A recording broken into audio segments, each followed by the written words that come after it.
এমন একটি পোশাক দেখে নারীর পরিধানে, এমন একটি পোশাক দেখে নারীর পরিধানে, পেট পেট ফাঁকা তাদের কাপড়ের মধ্যখানে। এই পোশাকে দর্শকেরা আনন্দিত হয়, গোপন অঙ্গের কিছু অংশ দেখতে তারা পায়। হাতে ঘড়ি, পায়ে জুতো, ঠোঁটে লিপস্টিক, পরপুরুষের হাতটি ধরে হাসছে ফিক ফিক। وقال رسول الله صلى الله عليه وسلم الديوث لا يدخل الجنة। শ্রদ্ধেয় সম্মানিত গ্রামবাসীবৃন্দ, সমস্ত প্রশংসা সে আল্লাহর, যে আল্লাহ রাব্বুল আলামিন আজকের আমাদেরকে জুম্মার মসজিদে পবিত্র কোরআন এবং সহিহ হাদিসের আলোচনা এবং শোনার জন্য এখানে নিয়ে এসেছেন। যে আল্লাহ রাব্বুল আলামিনের অশেষ রহম, করুণা, দয়া আমাদের মতো মুসলিম সারা পৃথিবীতে থাকা সত্ত্বেও প্রচুর জায়গায় দেখছি মুসলিমরা বিভিন্নভাবে আক্রান্ত, বিভিন্নভাবে অবহেলিত, নিপীড়িত, জর্জরিত, বিভিন্ন সমস্যার সম্মুখীন হয়ে তারা বসবাস করছেন।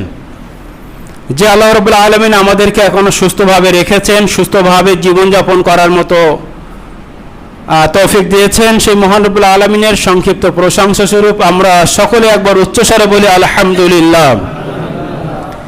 তারপরে পরে নবীদের সেরা নবী, সারা বিশ্বের নবী, আখিরি নবী, বিশ্ব মানবের কল্যাণ,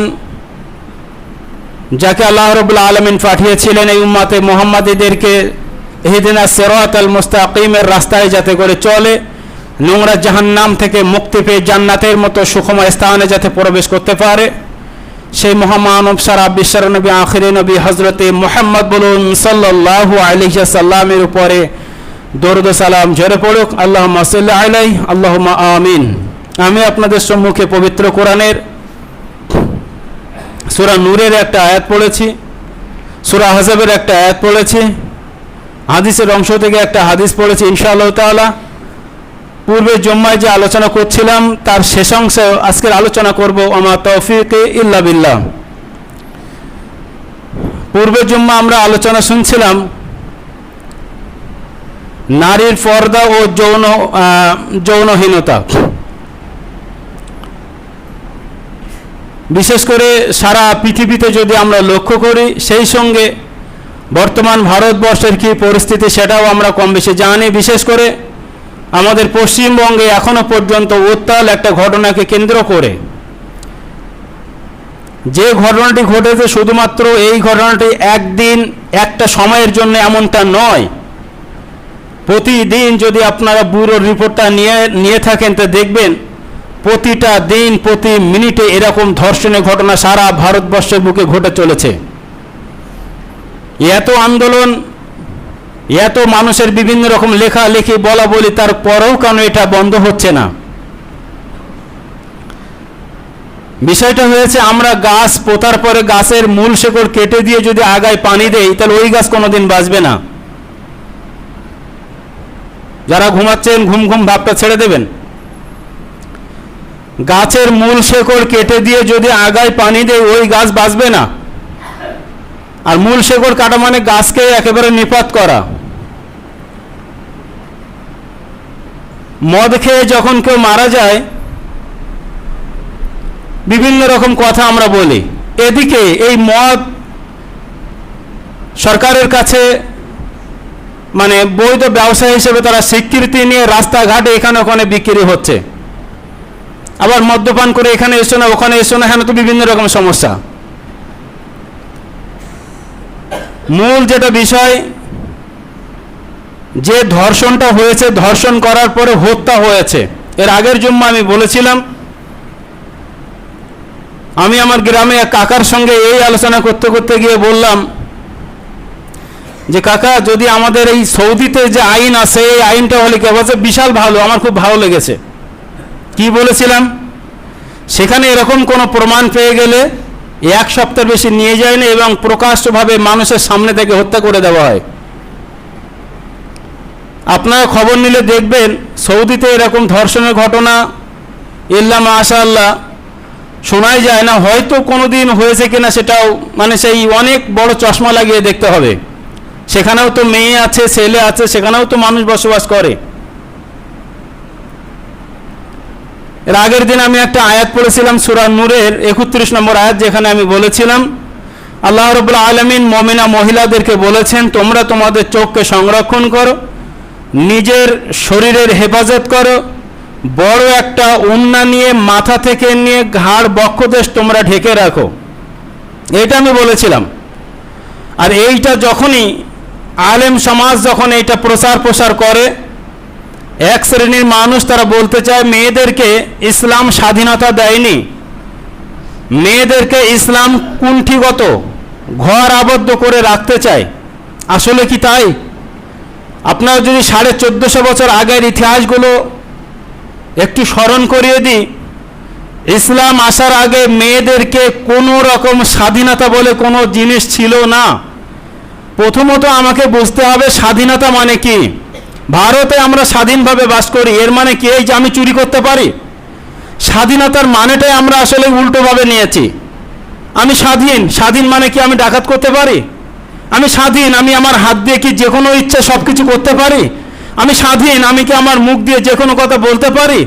আমি স্বাধীন, আমি কি আমার চোখ দিয়ে যে কোনো জিনিস দেখতে পারি? এর নাম স্বাধীনতা নয়। আসলে ব্যাখ্যাটাই আমাদের হয়ে গেছে ভুল। ইসলাম আসার আগে মহিলাদেরকে যেভাবে নির্যাতন করা হতো,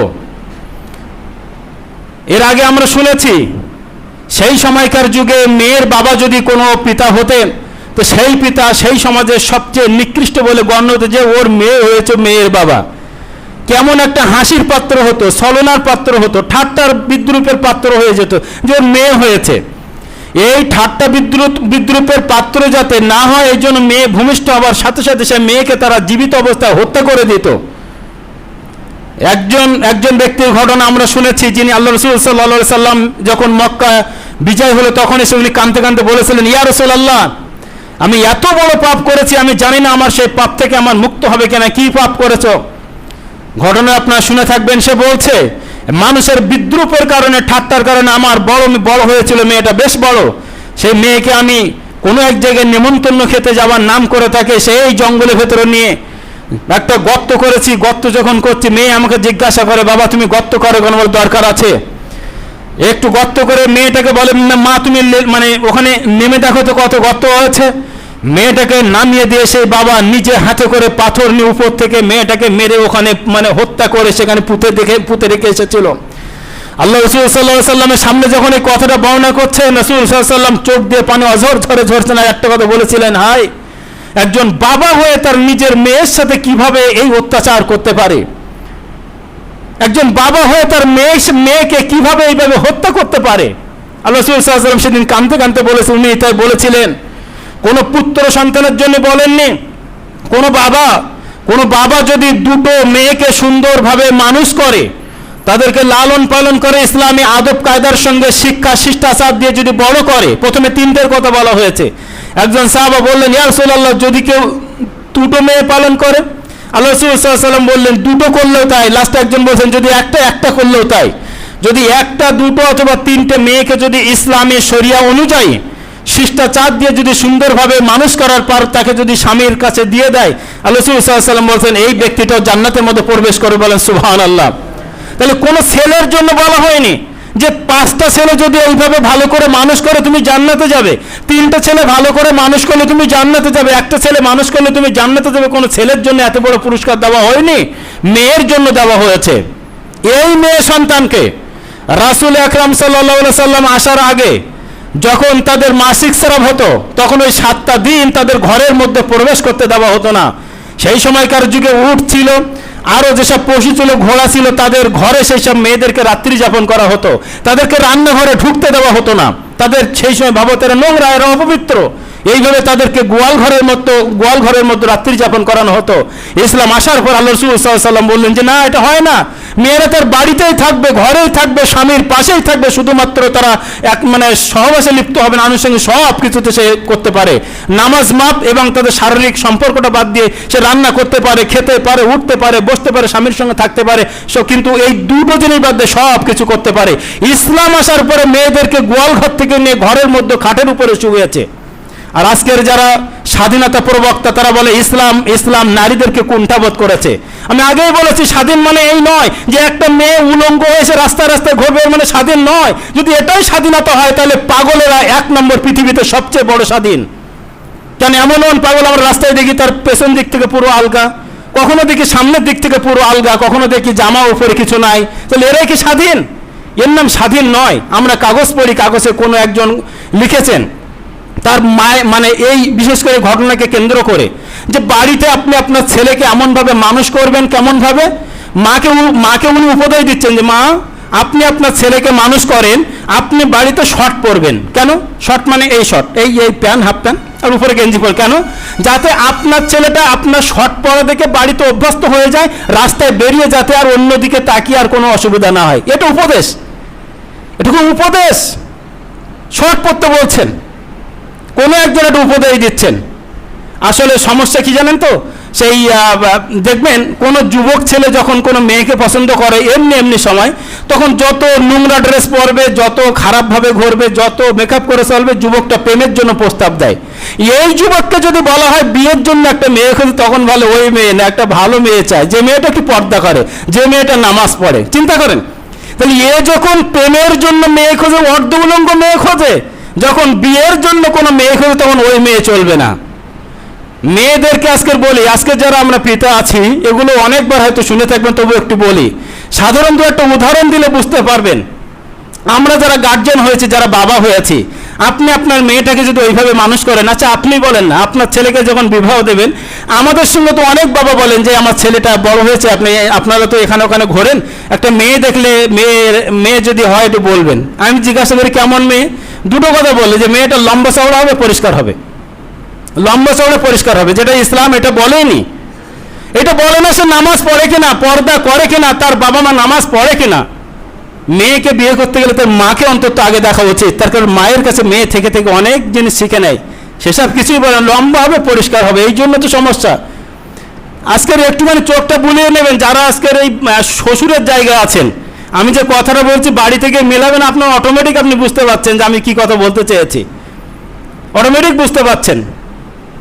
আজকের এই যদি সামান্য 2-1টা উদাহরণ দেই, উপরে যারা মা এবং বোনেরা আছেন, যারা যুবতী মেয়েরা আছে বা আপনারা গার্জিয়ান আছেন, আমরা তো এতটুকু বুঝি, এই ধরেন আপনারা এই পাকা কলা কেনেন, এগুলো উদাহরণ দিচ্ছি শুধুমাত্র। তো পাকা কলা যদি কেউ আপনার খোসাটা ছাড়িয়ে এমনি কলা দেয় আপনার উপকার করার জন্যে, এই এক সাইডে একটা হাঁড়িতে খোসা ছাড়িয়ে বিক্রি করছে, আর একটা সাইডে খোসা আলা, খোসাটার দাম 10 টাকা, এর দাম 25 টাকা। আচ্ছা খোসাবিহীন কলা কেউ নেবো আমরা? খোসাবিহীন কলা কেউ নেবো? আচ্ছা আম বাড়িতে এনে ছাড়াতে হয়, আমি আমটা, কেউ ওই ফল বিক্রেতা আমটা ছাড়িয়ে আপনাকে বিক্রি করছে থালায় রেখে, কেউ কিনবো আমরা? কেউই নেবো না। তার কারণ ওতে বিভিন্ন রকম মশা মাছিতে জারম সৃষ্টি করেছে, ও খেলে অসুখ হবে। আর একই রূপভাবে যে মেয়েটা আজকে অর্ধ উলঙ্গভাবে ঘুরতে, বিভিন্ন রকম এই লম্পট যুবকেরা ওর শরীরে জারম সৃষ্টি করেছে, ও বাড়িতে আনলে অসুখ হবে। এগুলো খেয়াল করতে হবে। এই জন্য তো পবিত্র কোরআন আল্লাহ রাব্বুল আলামিন বলেন ইয়া আইয়ুহাল্লাযীনা আমানু, হে ঈমানদারগণ, ইয়া আইয়ুহান নাবিয়্যু নিসাইল মুমিনিনা, আল্লাহ রাসূলকে বলেন হে নবী, তুমি তোমার স্ত্রীগণকে, তোমার মেয়েদেরকে এবং মুমিনা মহিলাদেরকে তুমি বলে দাও ইদনিনা আলাইহিন মিন জালাবিব, তারা যেন তাদের বড় চাদর দিয়ে ঘোমটা করে থাকে। আর এখানে আমরা চেয়েছি যে ঘোমটা বিহীনভাবে এইভাবে চলবে। আর আজকে যদি এইভাবেই চলতে থাকে, আরও একটা কথা বলা যায় যে মেয়েরা সাধারণত, একটা উদাহরণ, যে মেয়েরা হচ্ছে সাধারণত তেঁতুলের জাত। দেখবেন একটা মেয়ে যদি ঢেকে ঢুকে যায়, তো আপনি একবার দেখে তার দিকে দেখবেন না, তখন কে তো আপনি চিনতেই পারেননি।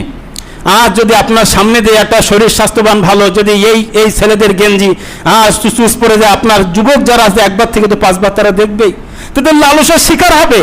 এটা তো তেঁতুলের জাত, তেঁতুল আপনার সামনে কেউ খেলে আপনার জিভে রস আসবেই আসবেই, তখন মেয়েরা তো তেঁতুলের জাত, ওইভাবে গেলে তো ছেলেদের এরকম হবেই।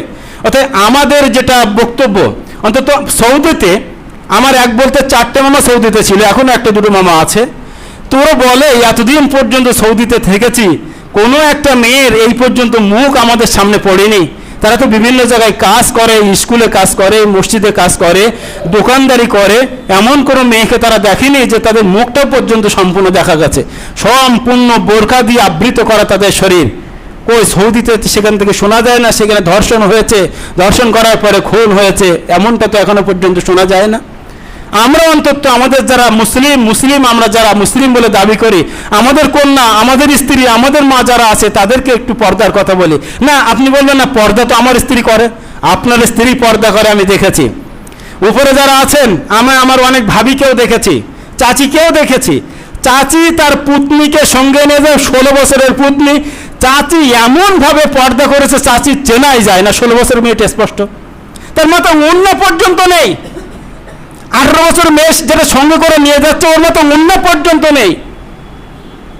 এরও একটা ভালো উদাহরণ আছে, ওই যে বাবুদের 40 বছরের আম গাছ, আর এই বছর এই যে আপনার 4 বছর এই আম গাছ ধরেন এখন লাগালো, এগুলো বাস্তবের সঙ্গে মিলিয়ে নেবেন। বাবুরা কি ওই 40 বছরের আম গাছটা কি ভালো করে ঘেরবে যাতে ছাগলে না খায়, না যে আম গাছটা এই বর্ষায় এবছর লাগালো এই আম গাছটা ঘেরবে? এটা আমাকে বুঝতে হবে। যদি বাবুরা ওই 40 বছরের আম গাছটা ঘেরে, তাহলে আমি আপনি দেখলে বলো বাবুরা সব পাগল হয়ে গেছে। এই আম গাছটা নতুন পুঁতে আলগা রেখেছে, আর ছাগল এখান থেকে দেখবে যারা ঘরে যে তুমি এই মাল পুঁতে যাও আর ওই মাল ঘেরোতে দেখাচ্ছে মজা, যাবার সঙ্গে সঙ্গে একদম লুটে পুটে খাবে। এটাই তো, যে মহিলা দাদি হয়ে গেছে তার বোরকা না পড়লেও তো চলে যায়, ওর দিকে কোনো যুবকও দেখে না, আর যে যার দিকে দেখে সে আলগা হয়ে যাচ্ছে, নাতিকে সঙ্গে নিয়ে যাচ্ছে আলগাভাবে, আর দাদি ঢেকে ঢুকে কাঁপতে কাঁপতে যাচ্ছে, তাও বোরকা পরে। আমার বালতি একটা দাদি আছে, দাদিকে একদম স্পষ্ট বলেছিলাম, মানে দাদি ঢেকে, দাদি চেনা যায় না। দাদির বৌমার বিয়েতে গেছি, বারাসাতে বিশালভাবে বিয়ে, বৌমা ঠিকভাবে, আমি দাদি এই পর্দার কোনো মূল্য নেই, দাদি আমার আব্বার মামি, কোনো মূল্য নেই, আপনি এইটা না পরে সাধারণ একটা কাপড় পরে আপনাদের কেউ তাকাবে না, কে দেখবে আপনার দিকে? আপনার বৌমার একই অবস্থা, আপনার বৌমার একই অবস্থা। বলছে বাপ কি বলবো, কোনো কথা শোনেন না। শোনবে কেন? শোনার মতো জায়গায় আপনি আনেননি, ছেলেকে সেভাবে মানুষ করেননি, আমার বাবুদেরকে সেভাবে আপনি গড়ে তোলেননি, এই জন্য তো এই অবস্থা। বৌমাটাকে খুব সুন্দরী, বারাসাতে গিয়ে সুন্দর, তাকে এইরকম চেয়ারে বসে রেখেছে, সমস্ত লোক দেখছে, ক্যামেরাম্যান, আর এখন আবার উঠেছে ক্যামেরাম্যান। এদের ক্যামেরার গুতোয় ক্যামেরাম্যানে একদম করতে করতে মেয়ে বসে, তার আমি বলছি ভাই ওর মধ্যে ঢুকে যাও তুমি। আশ্চর্য ব্যাপার, তার এমনিতে অনেকটা খোলা আছে, তারপর ক্যামেরার ক্যাপাসিটি এদিক সেদিক করে একদম তার মানে চৌকাশ, আর দিব্য দেখে যাচ্ছে। কি হবে, এই যে ক্যামেরা করে ফটোগুলো রেখে দিচ্ছে, আমার কাছে যাবে, আরেকজনের কাছে যাবে, সমস্ত একদম মানে সব শেষ। আর তার শাশুড়ি কাঁপতে কাঁপতে আমার সাথে, দাদি কাঁপতে, ও বাবা একদম পাত থেকে মাথা বন্ধ ঠেকে আছে। আল্লাহ এখানে এটা বলেনি। আল্লাহ রাসূল সাল্লাল্লাহু আলাইহি সাল্লামকে একজন বলছে ইয়াকুম আদ-দুখুল আলান নিসা, রাসূল আকরাম সাল্লাল্লাহু আলাইহি সাল্লাম বলছেন, হে পুরুষ, কোনো অপর কোনো মহিলার ঘরে তোমরা প্রবেশ করবে না, প্রবেশ করা থেকে তোমরা বিরত থাকো। যুবক, বিয়ের জন্য আল্লাহ রাসূল সাল্লাল্লাহু আলাইহি সাল্লাম বলছেন, অনেক যুবক সমাজে আছে বিয়ে না করলেও তাদের চলে যায়। কিভাবে চলে? কিভাবে চলে? আল্লাহ রাসূল সাল্লাল্লাহু আলাইহি ওয়াসাল্লাম, ইয়া মাশারাশ শাবাব, এই নওজওয়ানের জামাত, ইয়া মাশারাশ মান ইসতাতা মিনকুমুল বাত, তোমার যদি খাদ্যর সামগ্রী থাকে তুমি অবশ্যই বিয়ে করো। ফালতাযাওয়াজ, তুমি বিয়ে করো।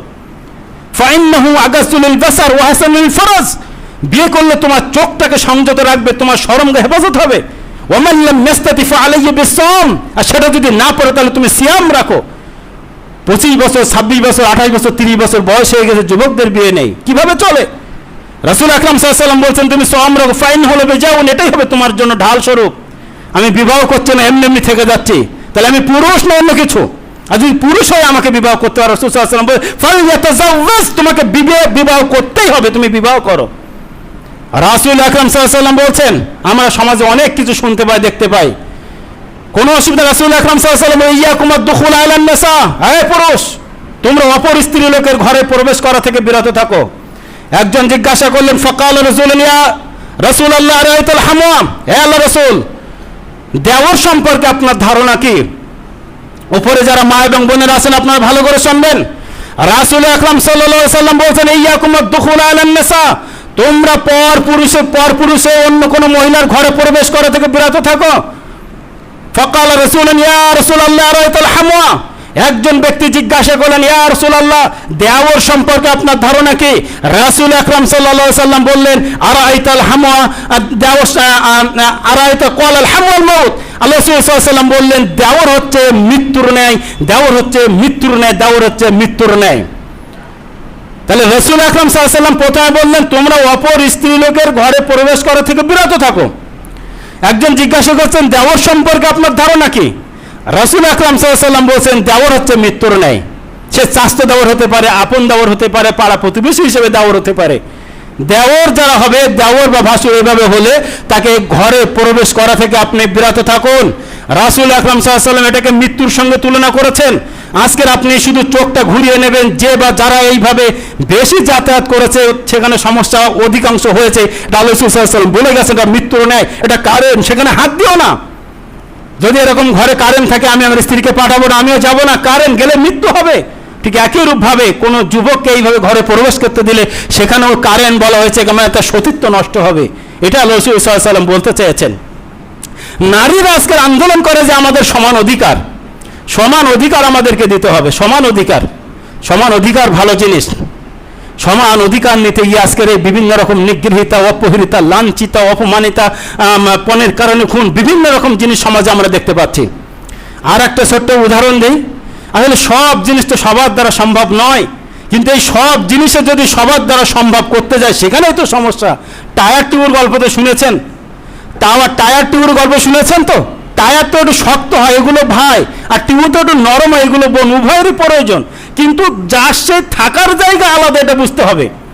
একজন মহিলা ছাড়া একজন পুরুষ বাঁচতে পারেন, একজন পুরুষ ছাড়া একজন মহিলা বাঁচতে পারেন, উভয়ের প্রয়োজন, কিন্তু যার সেই স্থান আলাদা, এটা আমাকে বুঝতে হবে। বুঝতে পারেননি? কথা বুঝে যাচ্ছে?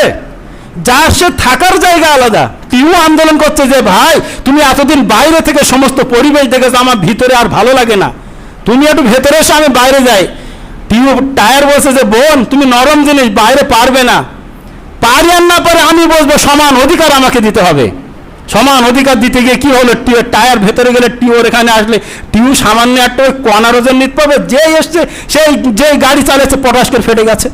এটা তো স্বাভাবিক। টিউবের স্থান ওখানে নয়, টিউবের স্থান হচ্ছে ভিতরে, টায়ার থাকবে বাইরে, যে ওকে সেফটি ভাবে রাখবে, ওরও প্রয়োজন, এরও প্রয়োজন।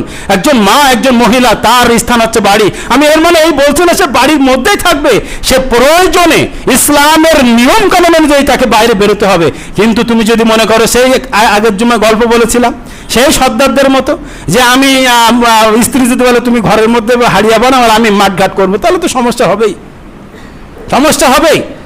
যেটা বলতে চেয়েছি, পবিত্র কোরআনে আরো অনেকগুলো কথা এবং আল্লাহ রাসূল সাল্লাল্লাহু আলাইহি ওয়াসাল্লাম অনেকগুলো বলেছে। আজ যেমন একটা দায়ীসুল ইয়াদখুলুল জান্নাত, দায়ী সম্পর্কে অনেকদিন বলেছি যে দায়ীসা কখনোই জান্নাতে যাবে না, এটা আমাদের খেয়াল রাখতে হবে। বিশেষ করে যেটা বলার একজন মহিলা, এটা আমার মূল, যেটা আমি কয়েকটা পয়েন্ট করে নিয়ে এসেছিলাম, যে নারীর পর্দা, যৌন স্বাধীনতা। আজকের যেটা আমরা দেখতে পাচ্ছি, তার মানে আমার কথার মানে এইটা নয় যে একজন নারীকে কেউ যদি ধর্ষণ করবে, কেউ নিগৃহীতা করবে, কেউ লাঞ্ছিতা, কেউ অপমানিতা, কেউ ইফটিজিং করবে, এটা আমরা পক্ষপাতী নয়। এর জন্য ইসলাম কঠোরভাবে ব্যবস্থা নেওয়ার জন্য বলেছে, কঠোরভাবে ব্যবস্থা নেওয়ার জন্য বলেছে। আজকে যারা ইফটিজিং করে, ইফটিজিং মানে কি, আবার ও কথা বলবো, ওই যে কথাটা ব্যবহার করে, আসলে মাল মানে সামান, উর্দুতে মাল মানে সামান বলে, কথা ওই যাচ্ছে দেখো, এই যে বিভিন্ন রকম কথা, এইটা একের বিভিন্ন রকম যে কথাগুলো কমেন্ট করা হয়, এই যে কমেন্টগুলো করা হয় বা যাইগুলো করা হয়, ইসলামিক পরিবেশ যদি থাকে, ইসলামিকভাবে যদি আমি আপনি আমার সন্তানকে যদি এভাবে চালনা করতে পারি, তাহলে ইনশাআল্লাহ তাআলা অন্তত ইফটিজিং থেকে, বিভিন্ন জিনিস থেকে আমরা হেফাজত করতে পারবো। বিশেষ করে আপনাদেরকে আরও একটা যথার্থ কথা বলে রাখি, আপনার ছেলে মেয়ে যারা 9-10 পড়ছেন, দেখবেন বিজ্ঞানী, যা ওনার নামটা ভুলে নেক্সট সপ্তাহে উনি বলেছেন যে একটা ছেলে আর একটা মেয়ে কখনো বন্ধু হতে পারে না। একটা ছেলে আর একটা মেয়ে কখনো বন্ধু হতে পারে না। বলছে বন্ধু হতে গেলে প্রথমে বন্ধু, তারপরে ভালো লাগা, তারপরে ভালোবাসা, যে কোনো একটা জিনিস আছে ওর মধ্যে। তাই কখনো উনি একজন বিজ্ঞানী, উনি বলেছেন যে এটা হতেই পারে না। আজকে যারা 9, 10, 11, 12 পড়ছে, দেখবে অনেক সময় যে না, আপনার মেয়ের সঙ্গে একটা বন্ধু এসেছে না, আমার বন্ধু ক্লাস ফ্রেন্ড, তারা ঘরে বসে গল্প করছে, এমনটা স্বাধীনতা আপনি দেবেন না। বন্ধু আছে, যা আছে তাকে দু একটা কথা বলতে হয়, বলে চলে যাবে। এই স্বাধীনতা দেওয়ার মানেই দেখবেন বিভিন্ন রকম সমস্যার সম্মুখীন আমরা হয়ে যাচ্ছি। আর আজকের এর কারণেই দেখবেন এই আপনার মেয়েদেরকে সঠিক করার জন্য এই যে আলট্রাসোনোগ্রাফি বলে যে জিনিসটা আছে, এখন বর্তমানে এটা সরাসরিভাবে হয় না। একটা সময় দেখা গেল, সমীক্ষা আমি দেখছিলাম, প্রায় 40,000 এইরকমভাবে বাচ্চাদের নষ্ট করার মধ্যে 39,999টা মেয়েদেরকে এভাবে হত্যা করা যায়, একটা মাত্র ছেলেদেরকে হত্যা করা হয়েছে। যখনই তারা আগে জানতে পারতো যে এর মধ্যে মেয়ে আছে, তৎক্ষণাৎ সেই মেয়েকে তারা ওখান থেকে ডিসচার্জ করে দিত, মানে হত্যা করে দিত। ইসলাম এটাকে কঠোরভাবে নিষেধ করেছে। যাই হোক, ইসলাম যেটা যে জিনিসগুলো আমাদেরকে শিখিয়েছে, ইসলামিক নিয়মকানুন যেটা আমাদেরকে বলেছে, আমরা যদি সেই হিসাবে চলতে পারি, আলহামদুলিল্লাহ সুম্মা আলহামদুলিল্লাহ, এই ধর্ষণ, এই নিগৃহীতা, এই অপহৃতা, লাঞ্ছিতা, অপমানিতা যাই হোক না কেন, এ থেকে সমাজ মুক্ত হবেই হবে ইনশাআল্লাহ তাআলা। আপনি এখনো পর্যন্ত একটা ভালো মেয়ে আপনি তৈরি করেন। অনেক ছেলে আছে, অনেক বাবা আছে যে ওই মেয়েটাকে আমার চাই, যেভাবে কোনো কিছুই প্রয়োজনে মেয়েটাকে আমার চাই। ভালো একটা মেয়ে আপনাকে তৈরি করতে হবে, সে মেয়েটাকে অন্তত পর্দার সঙ্গে একদম সুন্দরভাবে আপনি মানুষ করেন ইনশাআল্লাহ তাআলা। এখনো সমাজে এই চাহিদাটা আছে। যাই হোক, পরিশেষে আল্লাহর কাছে দোয়া করি। বিষয় তো অনেকগুলো ছিল, এই বিষয়ে 5-6টা পয়েন্ট করে নিয়ে এসেছেন, একটা পয়েন্টও এখন আমরা শেষ করতে পারিনি। ইনশাআল্লাহ নেক্সট জুম্মার পর থেকে আবার আলোচনা করা যাবে। আল্লাহর কাছে এটাই দোয়া করব, আমাদের যাদের মা এবং বোন আছে, আমি এর আগেই বলেছি, একটা পুরুষের চারটে মহিলা তার দায়িত্বের মধ্যে থাকে। আমাদের এরকম যদি 4টে মহিলা থাকে, আমরা তাদেরকে পর্দার সঙ্গে মানুষ করার চেষ্টা করব। তার কারণ আমি আমার মায়ের জন্য, আমার বোনের জন্য, আমার মেয়ের জন্য যেন আমাকে জাহান্নামে যেতে না হয়, আমার নামের পাশে যেন দায়ুস শব্দটি না আসে, এটা আমরা খেয়াল করব। আল্লাহর কাছে দোয়া করি যে আল্লাহ, আমরা যেগুলো শুনছি, যেগুলো বলছি, তার উপরে যেন আমরা পুঙ্খানুপুঙ্খভাবে আমল করতে পারি, সেই তৌফিক তুমি সকলে বলুন আমিন। বারাকাল্লাহু ফিকুম ওয়া জাযাকুমুল্লাহু খাইরান।